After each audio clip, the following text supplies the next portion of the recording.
Police station हद्दीमधील 4 हॉटेल्सवर यापूर्वी पिटा कायद्यानुसार कारवाई करण्यात आलेली होती, म्हणजे गुन्हे दाखल करण्यात आलेले होते। आणि त्या अनुषंगानं सदर जे हॉटेल्स आहेत तिथे अनैतिक मानवी व्यापार चालतो, या अनुषंगानं कलम 18(1) आहे पिटा कायद्याचं।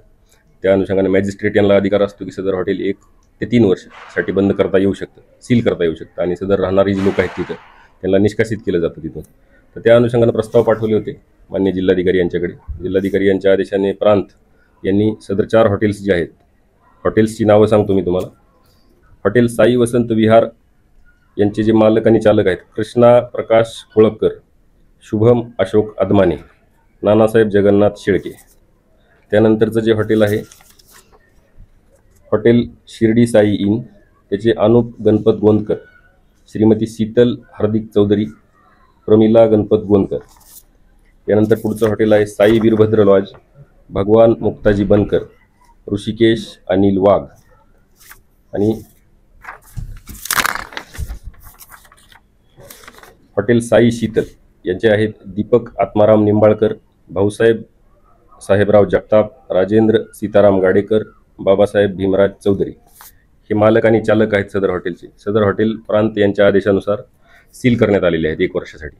तसेच हॉटेल्स आणि इतर यांच्यासाठी त्यांना जो निर्धारित वेळ दिलेला आहे त्यापेक्षा जास्त वेळ त्यांनी ती चालू ठेवू नये, या बाबतीतही आम्ही रोज कारवाई करणार आहे। आणि सध्या परिस्थितीत आम्ही रात्री त्यांच्या निर्धारित वेळेत ते हॉटेल बंद करण्यासाठी पथक ठेवलेलं आहे। तसंच बरेच वेळा असं जाणवतं की रात्री निर्धारित वेळेत बंद केल्यानंतरही आपल्याकडूनच आम्हाला अशी माहिती मिळते, कधी कधी जनतेकडूनही मिळते, की ते पहाटे लवकर परत चालू करतात। तर त्या अनुषंगानं पहाटेसाठी एक वेगळं पथक ठेवलं जाईल आणि ते पुढील कारवाई ती करेल। ती कारवाई केलेली आहे, ती कारवाई चालू राहील आता यापुढे। आणि जर तसं आढळलं तर संबंधित जे हॉटेल लॉज आहे ते कंप्लीट सील केलं जाईल, जेणेकरून ती गोष्ट परत घडणार नाही आणि या गोष्टीला वचक बसेल।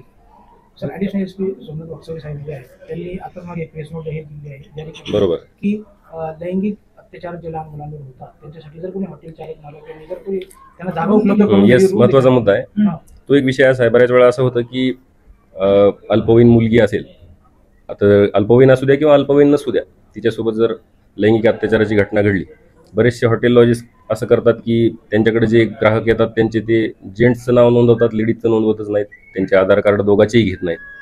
अशा प्रकारे जर यापुढे घटना आढळून आली तर पोक्सो या कायद्यानुसार जर मुलगी अल्पवयीन असेल तर कलम 17 नुसार त्या गुन्ह्यामध्ये सहआरोपी म्हणून सदर हॉटेलचं जे चालक मालक आहेत त्यांना आरोपी केलं जाईल।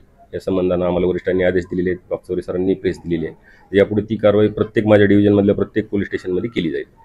हे जे हॉटेल जे आहे ते सील करण्यात आले आहे, एकूण किती हॉटेल जे आहे ते आपल्याकडनं अहवाल पाठवण्यात आलेला होता प्रस्ताव, आणि त्याच्यानंतर किती हॉटेल त्याच्यापुढे किती होणार?